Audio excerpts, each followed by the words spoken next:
এই সংক্ষিপ্ত সারটি the Fox mindset বইটি সম্পর্কে। এই বইয়ে আপনি জানতে পারবেন কিভাবে জীবনের যে কোনো পরিস্থিতির সাথে খাপ খাইয়ে নিতে হয়, কিভাবে শিয়ালের মতো চতুর ও বুদ্ধিমান হয়ে উঠতে হয়, কিভাবে নিজের সীমাবদ্ধতাগুলোকে শক্তিতে রূপান্তর করতে হয় এবং কিভাবে ব্যর্থতাকে বিজয়ের পথে এগিয়ে যাওয়ার মাধ্যম হিসেবে ব্যবহার করতে হয়। বুক বাংলাতে আমরা চেষ্টা করি আপনাদের সামনে বইয়ের সবচেয়ে গুরুত্বপূর্ণ শিক্ষা সহজ ভাষায় তুলে ধরতে। শুধু কল্পনা করুন, জঙ্গলে এমন একটি প্রাণী আছে যাকে কখনোই সবচেয়ে শক্তিশালী বলে মনে করা হয় না, কখনোই তাকে রাজা বলা হয় না, কিন্তু তবুও তার পরিচয় হল চতুরতা, বুদ্ধিমত এবং প্রতিটি পরিস্থিতিতে নিজেকে বাঁচিয়ে সামনে এগিয়ে যাওয়ার ক্ষমতা। হ্যাঁ, আমি শিয়ালের কথা বলছি। এখন কল্পনা করুন, আপনিও যদি সেই একই মানসিকতা, সেই একই চিন্তাভাবনা এবং জীবনকে একটি খেলার মতো বাঁচার সেই পদ্ধতিটি গ্রহণ করেন, তবে কি হবে? আপনি বিজয়ের একটি পথ খুঁজে পাবেন, এমনকি যখন পৃথিবী আপনাকে থামিয়ে দিতে চায় এবং পরিস্থিতি আপনার বিরুদ্ধে থাকে। এই বইটি আমাদের শেখায় যে আসল শক্তি পেশির নয়, বরং মনের। জেতার জন্যে সিংহ হওয়া জরুরি নয়, শিয়াল হওয়াই যথেষ্ট। আজ আমরা এই মানসিকতার রহস্য উন্মোচন করব এবং দেখব কিভাবে আপনার ভেতরে শিয়ালকে জাগিয়ে তুলে আপনি আপনার জীবনের জঙ্গলের প্রতিটি যুদ্ধে জয়ী হতে পারেন। প্রথম অধ্যায়, অভিযোজন ক্ষমতা বা খাপ খাইয়ে নেওয়ার শক্তি। বন্ধুরা, জীবনের সবচেয়ে বড় সত্য কি? সবকিছুই পরিবর্তনশীল। পরিস্থিতি বদলায়, মানুষ বদলায়, সময় বদলায়। আর আমরা যদি নিজেদের পরিবর্তন না করি, তবে সময় আমাদের পরিবর্তন করে দেয়। এখন জঙ্গলের একটি সিংহের কথা ভাবুন। শক্তিশালী, ভয়ঙ্কর, সবার ওপর রাজত্ব করে। কিন্তু যদি কয়েক মাস ধরে টানা বৃষ্টি হয় এবং কোনো শিকার না থাকে, তবে সিংহটি ক্ষুধায় মারা যাবে। অন্যদিকে একটি শিয়াল আছে। সে ততটা শক্তিশালী নয়, ততটা ভয়ঙ্করও নয়, কিন্তু সে কি করে? সে পরিস্থিতি বোঝে, বের হওয়ার নতুন পথ খোঁজে, কখনো ফল খায়, কখনো ছোট প্রাণী ধরে, এবং এভাবেই সে বেঁচে থাকে। এটাই হলো অভিযোজন ক্ষমতা বা অ্যাডাপ্টাবিলিটির শক্তি, যার অর্থ হল নিজেকে প্রতিটি পরিস্থিতির সাথে মানিয়ে নেওয়া। জীবনে আমরা প্রায়শই ভাবি যে কেবল ক্ষমতা, টাকা বা বড় নামই আমাদের সফল করবে, কিন্তু বাস্তবে পৃথিবী তাদেরকেই স্যালিউট করে যারা নমনীয়, যারা পরিস্থিতি নির্বিশেষে নিজেদের পথ তৈরি করে নেয়। একবার নিজের জীবনের দিকে তাকান। কতবার আপনি একটি পরিকল্পনা করেছেন এবং সময় তা ভেঙে দিয়েছে? আপনি ভেবেছিলেন সবকিছু আপনার নিয়ন্ত্রণে, কিন্তু হঠাৎ একটি পরিস্থিতি বদলে গেল এবং আপনি নড়বড়ে হয়ে গেলেন। কিন্তু এমন কিছু মানুষ আছে যারা না কেঁদে, আতঙ্কিত না হয়ে বের হওয়ার নতুন পথ খুঁজে নেয়। এই মানুষরাই সামনে এগিয়ে যায়। ভাবুন, পানির মতো হওয়া কতটা জরুরি। আপনি যখন কোনো পাত্রে পানি ঢালবেন, তখন এটি সেই পাত্রের আকার ধারণ করে। যদি আপনি পানির পথে একটি পাথর রাখেন, পানি থামে না, এটি একটি নতুন পথ খুঁজে নেয়। এখন প্রশ্ন হল, আমরা কি আমাদের জীবনের পানির মতো নমনীয়, নাকি আমরা একটি কঠোর পাথরের মতো ভেঙে পড়ার অপেক্ষায় আছি? শিয়াল আমাদের শেখায় যে প্রতিটি পরিস্থিতিতে টিকে থাকাই হলো আসল বিজয়। পৃথিবী যত কঠিনই হোক না কেন, যদি আপনি আপনার চিন্তাভাবনা পরিবর্তনের কৌশল জানেন, তবে আপনি কখনোই হারবেন না। একটি ছোট উদাহরণ নিন। প্রযুক্তির বিশ্বের দিকে তাকান। নোকিয়া একসময় বিশ্বের সবচেয়ে বড় মোবাইল ব্র্যান্ড ছিল। সবাই ভেবেছিল নোকিয়াকে কেউ নাড়াতে পারবে না। কিন্তু সময় বদলেছে, স্মার্টফোন এসেছে এবং নোকিয়া নিজেকে খাপ খাইয়ে নেয়নি। ফলস্বরূপ সেই ব্র্যান্ডটি প্রায় হারিয়ে গেছে। অন্যদিকে অ্যাপল এবং স্যামসাংয়ের মতো কোম্পানিগুলো প্রতিটি পরিবর্তনশীল ট্রেন্ডের সাথে নিজেকে নতুন করে সাজাতে থেকেছে এবং আজ তারা পুরো মার্কেট শাসন করছে। এই একই শিক্ষা আমাদের ব্যক্তিগত জীবনেও প্রযোজ্য। আমরা যদি পরিস্থিতির সাথে পরিবর্তন হতে না শিখি, তবে আমরা পিছিয়ে পড়ব। এখন নিজেকে একটি প্রশ্ন করুন। যখন আপনি বিপদে পড়েন, তখন আপনি কি করেন? আপনি কি কান্না করেন? আপনি কি হাল ছেড়ে দেন? নাকি আপনি একটি নতুন পথ খুঁজতে আপনার মন ব্যবহার করেন? কারণ এটি নির্ধারণ করে যে জীবনের খেলায় আপনি শিকার হবেন নাকি শিকারী। খাপ খাইয়ে নেওয়ার অর্থ এই নয় যে আপনি আপনার মূল্যবোধ পরিবর্তন করবেন। এর অর্থ হল পরিস্থিতির সাথে আপনার কৌশল পরিবর্তন করা। ভেবে দেখুন, যদি একটি শিয়াল সিংহের মতো কেবল শক্তির ওপর নির্ভর করে বেঁচে থাকত, তবে সে অনেক আগেই শেষ হয়ে যেত। কিন্তু তার সবচেয়ে বড় শক্তি হল সে পরিস্থিতির সাথে খেলাটি বদলে দেয়। জীবনের আসল জাদুকরী শক্তিও এখানেই নিহিত। যখন আপনি পরিস্থিতি পরিবর্তন করতে পারেন না, তখন নিজেকে পরিবর্তন করুন। যখন আপনার সামনে একটি দেওয়াল দাঁড়িয়ে থাকে, তখন এটি ভাঙার চেষ্টা করবেন না, এটির পাশ দিয়ে যাওয়ার পথ খুঁজুন। এটাই হল অভিযোজন ক্ষমতার আসল শক্তি।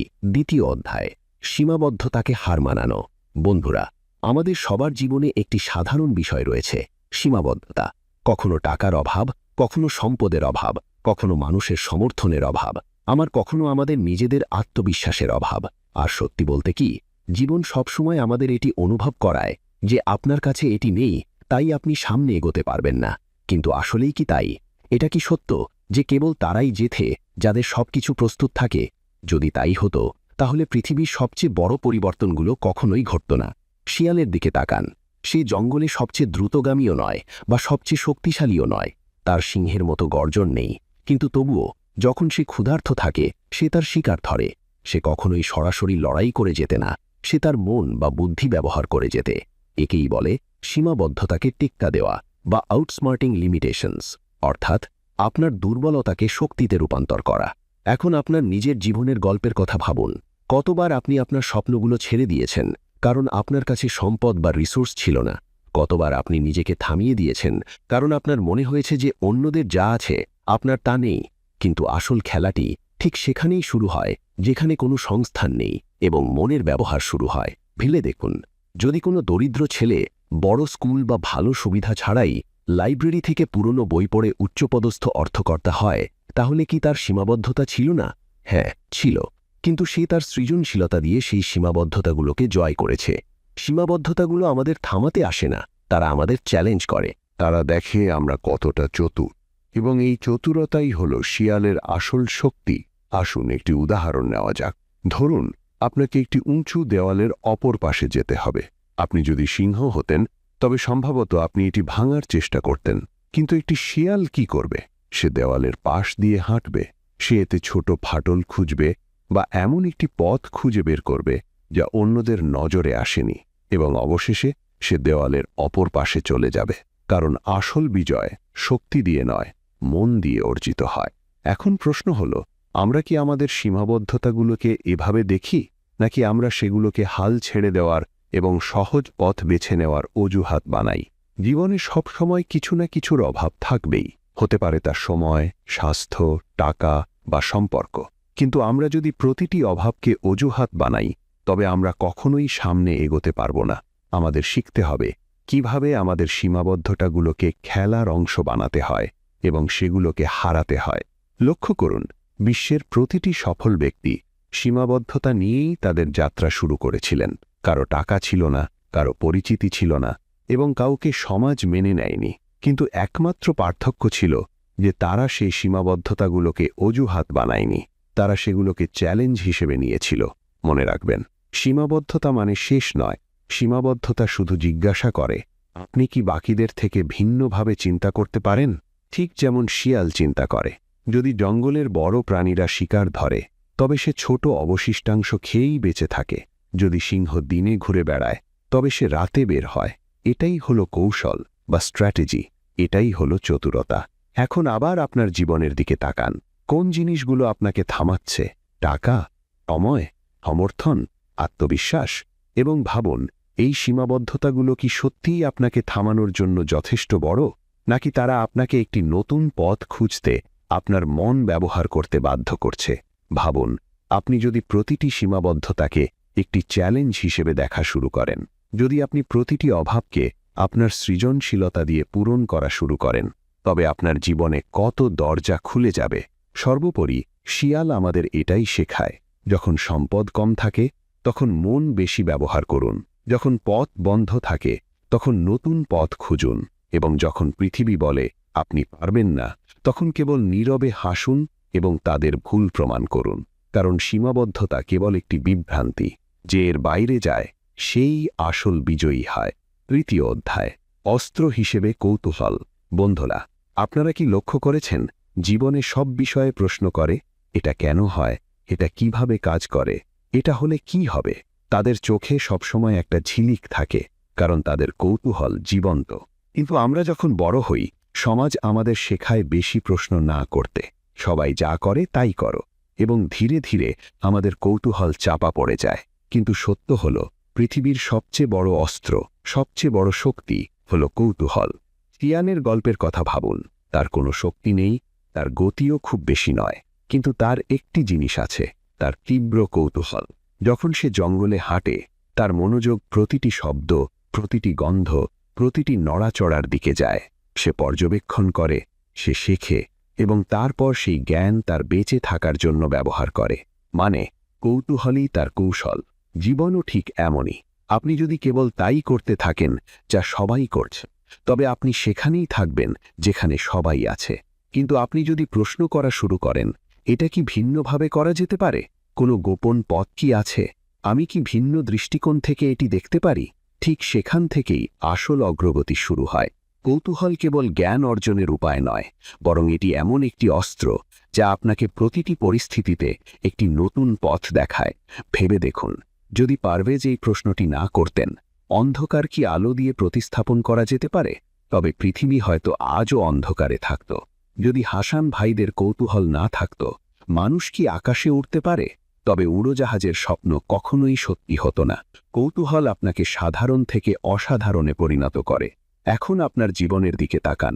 কতবার আপনি একটি সমস্যাকে সেভাবেই মেনে নিয়েছেন যেভাবে বাকি সবাই মেনে নিয়েছে? কতবার আপনি নিজেকে জিজ্ঞাসা করেননি যে এই সমস্যার অন্য কোনো সমাধান হতে পারে কিনা? বাস্তবে কৌতূহল আমাদের জয় এবং পরাজয়ের মধ্যে পার্থক্য নির্ধারণ করে। একটি সাধারণ উদাহরণ কল্পনা করুন, আপনি ট্রাফিক জ্যামে আটকে আছেন। সবাই তাদের গাড়িতে বসে রাগ করছে, কিন্তু একজন কৌতূহলী মানুষ কি করবে? সে আশেপাশের রাস্তাগুলো দেখবে, একটি শর্টকাট খুঁজবে বা এমন একটি বিকল্প খুঁজে বের করবে যা তাকে অন্যদের আগেই বের করে নিয়ে যাবে। এখন ভাবুন, এই নীতিটি আপনার পুরো জীবনে প্রয়োগ করুন। কৌতূহল আপনাকে বিকল্প দেয়। যখন সবাই মনে করে একটিই পথ আছে, কৌতূহল বলে, না, আরও পথ আছে। আপনাকে কেবল সেগুলো খুঁজে বের করতে হবে। কিন্তু সবচেয়ে বড় প্রশ্ন হল, আমরা কিভাবে আমাদের কৌতূহল বাঁচিয়ে রাখব? কারণ বেশিরভাগ মানুষ ভয়ে প্রশ্ন করা বন্ধ করে দেয়। তারা ভয় পায় যে লোকেরা তাদের নিয়ে মজা করবে বা তারা ভুল প্রমাণিত হবে। কিন্তু সত্য হল, কৌতূহল কখনোই ভুল হয় না। ভুল কেবল সেই মানসিকতা যা প্রশ্ন করতে ভয় পায়। মনে রাখবেন, কৌতূহল কেবল জ্ঞানই দেয় না, বরং আত্মবিশ্বাসও দেয়। আপনি যখন প্রশ্ন করেন এবং উত্তর পান, তখন আপনি এমন একটি স্বচ্ছতা বা ক্ল্যারিটি পান যা অন্যদের নেই, এবং সেই স্বচ্ছতা আপনাকে প্রতিটি খেলায় এগিয়ে নিয়ে যায়। এখন ভাবুন, আপনি যদি আপনার জীবনের প্রতিটি পরিস্থিতিতে কৌতূহল ব্যবহার করা শুরু করেন, যদি আপনি প্রতিটি সমস্যাকে নতুন দৃষ্টিকোণ থেকে দেখেন, যদি আপনি প্রতিটি সুযোগে লুকানো সম্ভাবনাগুলো খোঁজেন, তবে ভাবুন আপনি কত দ্রুত উন্নতি করবেন। শিয়ালের মতো আমাদেরও আমাদের কৌতূহলকে আমাদের অস্ত্র বানাতে হবে। আমাদের প্রতিটি পরিস্থিতি, প্রতিটি মুহূর্ত, প্রতিটি সুযোগ সাবধানে পর্যবেক্ষণ করতে হবে। কারণ কখনো কখনো জয় আমাদের চোখের সামনেই লুকিয়ে থাকে, কিন্তু আমাদের কৌতূহলের তা দেখার সাহস থাকে না। তাই বন্ধুরা, আপনার কৌতূহলকে দমন করবেন না। একে বাঁচিয়ে রাখুন, প্রশ্ন করুন, অনুসন্ধান করুন এবং পর্যবেক্ষণ করুন। কারণ জীবনের সবচেয়ে ধারালো অস্ত্র কোনো তরোয়াল নয়, বরং একটি কৌতূহলী মন।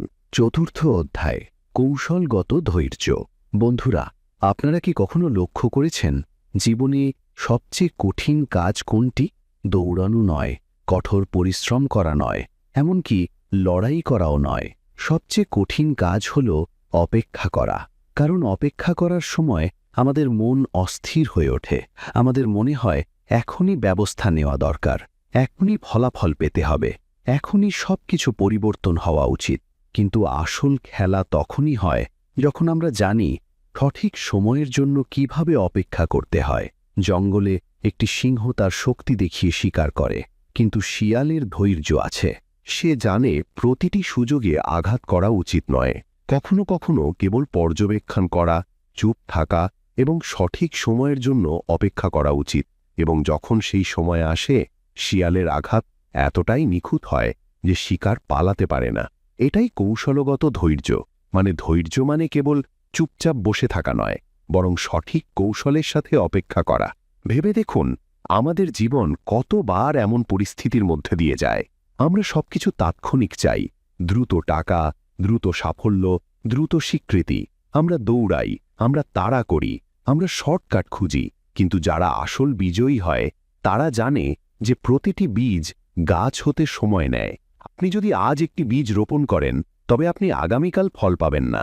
কিন্তু যদি আপনার ধৈর্য থাকে এবং আপনি সময় মতো এটির যত্ন নেন, তবে আগামী বছরগুলোতে সেই একই বীজ আপনাকে ছায়া এবং ফল উভয়ই দেবে। কৌশলগত ধৈর্য মানে এই নয় যে আপনি অলসভাবে বসে থাকবেন। এর মানে আপনি কাজ করবেন, আপনি শিখবেন, আপনি সামনে এগিয়ে যাবেন, কিন্তু আপনি ফলাফলের জন্য তাড়াহুড়ো করবেন না। ফল তখনই আসবে যখন তার সঠিক সময় আসবে। শেয়ার বাজারের উদাহরণ নিন। যারা আতঙ্কিত হয় এবং প্রতিদিন কেনাবেচা করতে থাকে তারা প্রায়শই লোকসানে পড়ে। অন্যদিকে যারা সঠিক সময়ের জন্য অপেক্ষা করে তারা বড় মুনাফা অর্জন করে। কেন? কারণ ধৈর্য তাদের সেই নিখুঁত সুযোগে নিয়ে যায় যেখানে একটি পদক্ষেপ সবকিছু বদলে দেয়। এখন ভাবুন, আপনি যদি সব সুযোগে চিন্তা না করে সিদ্ধান্ত নিতে থাকেন তবে কি আপনি দীর্ঘমেয়াদে জিততে পারবেন? না, আপনাকে শিয়াল যা করে তাই করতে হবে। পর্যবেক্ষণ করুন, সঠিক সময়ের জন্য অপেক্ষা করুন এবং তারপর আঘাত করুন। কিন্তু ধৈর্য এত কঠিন কেন? কারণ মানুষ তাৎক্ষণিক ফলাফল চায়। আমাদের মনে হয় আমাদের কঠোর পরিশ্রমের ফল এখনই দরকার, কিন্তু সত্য হল লক্ষ্য যত বড় অপেক্ষা তত দীর্ঘ, এবং সময় যত নিখুঁত জয় তত বড়। কৌশলগত ধৈর্য আপনাকে স্বচ্ছতা দেয়।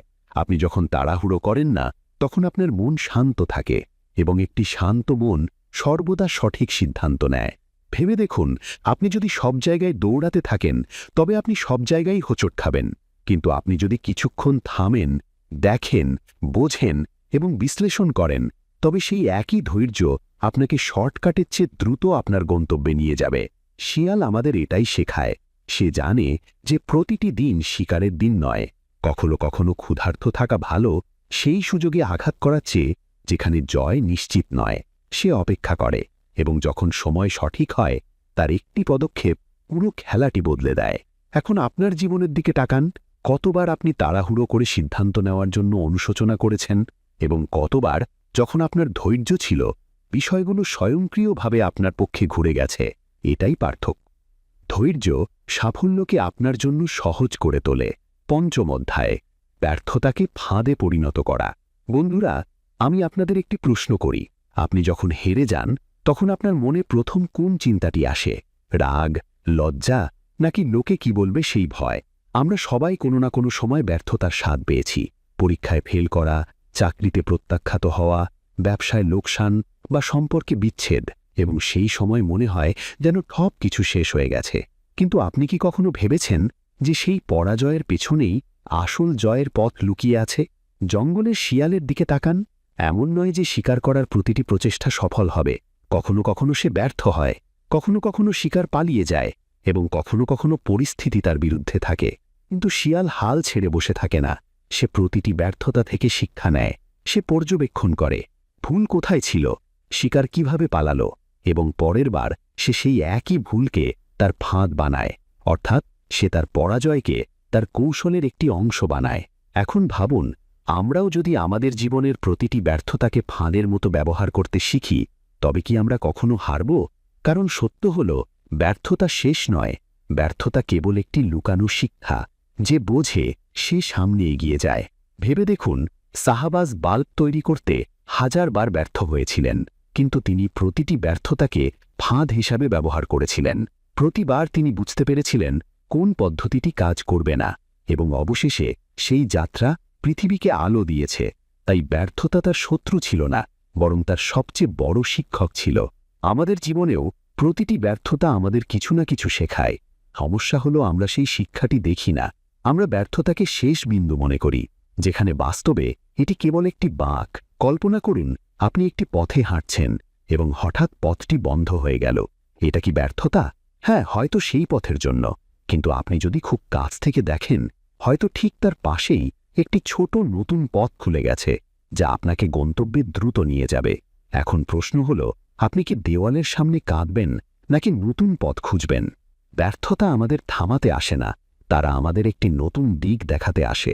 ঠিক শিয়ালের মতো, যখন তার একটি পরিকল্পনা ব্যর্থ হয় সে এটিকে ফাঁদে পরিণত করে। পরের বার শিকার ঠিক সেখানেই আটকে যায় যেখান থেকে সে গতবার পালিয়েছিল। এটাই হলো পরাজয়কে জয়ে পরিণত করার অসম্ভান।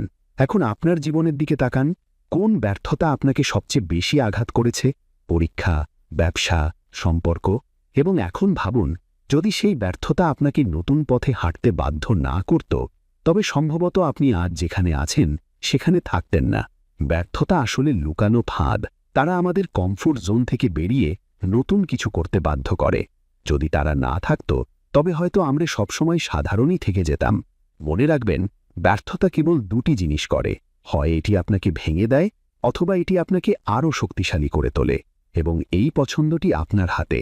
আপনি যদি এটিকে অজুহাত বানান তবে আপনি হেরে যাবেন, কিন্তু আপনি যদি এটিকে ফাঁদ বানান তবে পরের বার সেই একই ভুল আপনার সবচেয়ে বড় অস্ত্র হয়ে উঠবে। ষষ্ঠ অধ্যায়, নীরব পর্যবেক্ষক বা সাইলেন্ট অবজারভার। বন্ধুরা, আপনারা কি কখনো লক্ষ্য করেছেন যে এই পৃথিবীতে যারা সবচেয়ে বেশি কথা বলে তাদের বোঝার ক্ষমতা প্রায়শই সবচেয়ে কম থাকে, এবং যারা চুপ থাকে তারা সবকিছু দেখছে, সবকিছু বুঝছে এবং ভেতরে ভেতরে তাদের পরবর্তী পদক্ষেপের জন্য প্রস্তুতি নিচ্ছে? এটি জঙ্গল শিয়ালের সবচেয়ে বড় শক্তি। সে নীরব পর্যবেক্ষক। সে কোনো শব্দ ছাড়াই হাঁটে, সে কোনো শো অফ বা লোক দেখানো ছাড়াই তার চারপাশের সবকিছু পর্যবেক্ষণ করে। তার জন্য প্রতিটি শব্দ, প্রতিটি গন্ধ, প্রতিটি নড়াচড়া একটি সূত্র বা ক্লু। সে সবাইকে দেখে, সবাইকে বোঝে, কিন্তু নিজেকে কখনো প্রকাশ করে না। মানুষ যদি সেই শিল্পটি শেখে তবে জীবনের খেলা তার হবে। আমরা মানুষরা প্রায়শই আমাদের সমস্ত পরিকল্পনা, প্রতিটি স্বপ্ন এবং প্রতিটি কৌশল পৃথিবীকে বলার জন্য তাড়াহুড়ো করি। আমাদের মনে হয় শো অফ করলে মানুষ ভাববে আমরা মহান, কিন্তু আসল ক্ষমতা সেই ব্যক্তির কাছে থাকে যে চুপচাপ শোনে এবং দেখে এবং তারপর সঠিক সময়ে তার চাল চলে। ভাবুন, পোকার খেলায় কে জেতে? সে নয় যে সবচেয়ে বেশি কথা বলে, বরং সে অন্যদের মুখ পড়তে পারে, তাদের বডি ল্যাঙ্গুয়েজ বা শরীরের ভাষা বুঝতে পারে এবং তারপর সঠিক সময়ে তার কার্ড খেলে। এটি একজন নীরব পর্যবেক্ষকের শক্তি। এখন আপনার জীবনের পরিস্থিতিগুলো মনে করুন। কতবার আপনি কেবল কথা বলে এবং কথা বলেই তর্কে হেরে গেছেন, এবং কতবার আপনি চুপ থেকেছেন, অন্যদের কথা বলতে দিয়েছেন এবং শেষ পর্যন্ত তাদের নিজেদের কথাগুলোই তাদের বিরুদ্ধে প্রমাণিত হয়েছে। কারণ নীরবতা কেবল শব্দের অনুপস্থিতি নয়, নীরবতা একটি কৌশল। নীরব পর্যবেক্ষক হওয়ার অর্থ এই নয় যে আপনি কাপুরুষ। এর অর্থ আপনি স্মার্ট। আপনি জানেন যে প্রতিটি খেলা কথা বলে নয়, বরং বুঝে জেতা যায়। শুধু কল্পনা করুন, আপনি একটি মিটিংয়ে বসে আছেন, সবাই তাদের মতামত দিচ্ছে, তর্ক করছে এবং একে অপরকে প্রভাবিত করার চেষ্টা করছে, এবং আপনি নীরবে সবকিছু পর্যবেক্ষণ করছেন। আপনি প্রতিটি ব্যক্তির কথা, তাদের আবেগ, তাদের নিরাপত্তাহীনতা, তাদের উদ্দেশ্য বিশ্লেষণ করছেন। এখন ভাবুন, আপনি যখন কথা বলবেন তখন অন্যদের তুলনায় আপনার কথাগুলো কতটা শক্তিশালী শোনাবে। কারণ আপনি যখন কম কথা বলেন তখন আপনার প্রতিটি শব্দের মূল্য বেড়ে যায়, এবং যখন আপনি বেশি পর্যবেক্ষণ করেন আপনি সেই জ্ঞান অর্জন করেন যা অন্যরা মিস করেছে। শিয়াল আমাদের এটাই শেখায়, চুপ থাকুন কিন্তু সচেতন থাকুন, কারণ সচেতনতা হলো সেই শক্তি যা দিয়ে আপনি যুদ্ধ না করেও জিততে পারেন। আমাদের জীবনেও আমরা যদি কিছুক্ষণ চুপ থাকতে শিখি, অন্যদের কথা মনোযোগ দিয়ে শুনি এবং পরিস্থিতি পর্যবেক্ষণ করি, তবে আমরা প্রায়শই নিজেরাই উত্তর খুঁজে পাই। কারণ আপনি যখন কথা বলেন আপনি যা জানেন তা পুনরাবৃত্তি করেন, কিন্তু আপনি যখন শোনেন আপনি নতুন কিছু শেখেন। নীরব পর্যবেক্ষক হওয়ার সবচেয়ে বড় সুবিধা হল আপনি পৃথিবীকে ভিন্ন দৃষ্টিকোণ থেকে দেখতে পারেন। যেখানে মানুষ কেবল উপরের অংশ দেখে, আপনি গভীরতা দেখেন। যেখানে মানুষ কেবল শব্দ শোনে, আপনি আবেগ ধরতে পারেন। যেখানে মানুষ কেবল প্রতিক্রিয়ায় বাঁচে, আপনি রেসপন্স বা সাড়া তৈরি করেন। ভাবুন, আপনি যদি আপনার জীবনের প্রতিটি ক্ষেত্রে, ব্যবসা, সম্পর্ক, কেরিয়ার, সব জায়গায় এই গুণটি ব্যবহার করা শুরু করেন, তবে ভাবুন আপনার কাছে কতটা স্বচ্ছতা আসবে, এবং সেই স্বচ্ছতা আপনাকে অন্যদের থেকে আলাদা করে তুলবে। উপসংহার। বন্ধুরা, এই যাত্রায় আমরা দেখলাম যে জীবন একটি জঙ্গলের মতো। এখানে এমন অনেকে আছে যারা শক্তিশালী এবং দ্রুত, কিন্তু আসল বিজয় তার যে খাপ খাইয়ে নিতে পারে, যে সীমাবদ্ধতার বাইরে যায়, যে কৌতূহলের সাথে প্রতিটি প্রশ্নের উত্তর খুঁজে পায়, যে ধৈর্যের সাথে সঠিক সময়ের জন্য অপেক্ষা করে, যে ব্যর্থতাকে ফাঁদে পরিণত করে, যে নীরবে পর্যবেক্ষণ করে এবং অবশেষে তার ভেতরের শিয়ালকে চিনতে পারে। দ্য ফক্স মাইন্ডসেট আমাদের শেখায় যে জীবনে জেতার জন্য সিংহের মতো শক্তিশালী হওয়া জরুরি নয়। আসল শক্তি সেই মনের মধ্যেই নিহিত যা প্রতিটি পরিস্থিতিতে একটি পথ খুঁজে পায়, এবং সেই মন আপনার ভেতরেই আছে। তাই বন্ধুরা, এখন প্রশ্ন হল, আপনি কি আপনার ভেতরের সেই শিয়ালকে জাগিয়ে তুলতে প্রস্তুত? আপনি কি জীবনের এই জঙ্গলে কেবল বেঁচে থাকতে নয়, বরং জিততে এসেছেন? যদি হ্যাঁ হয়, তবে আজ থেকেই আপনার ভেতরের শিয়ালের মানসিকতা গ্রহণ করুন এবং আপনার নিজের গল্প লিখুন। সংক্ষেপে, এই বইটি আমাদের শেখায় যে জীবনের জঙ্গলে জেতার জন্য সিংহের মতো শক্তিশালী হওয়ার প্রয়োজন নেই, বরং শিয়ালের মতো বুদ্ধিমান, ধৈর্যশীল এবং কৌশলী হওয়াই আসল শক্তি। এই ছিল বইয়ের মূল শিক্ষা। আরও বইয়ের সংক্ষিপ্তসার পেতে চোখ রাখুন বুক বাংলাতে।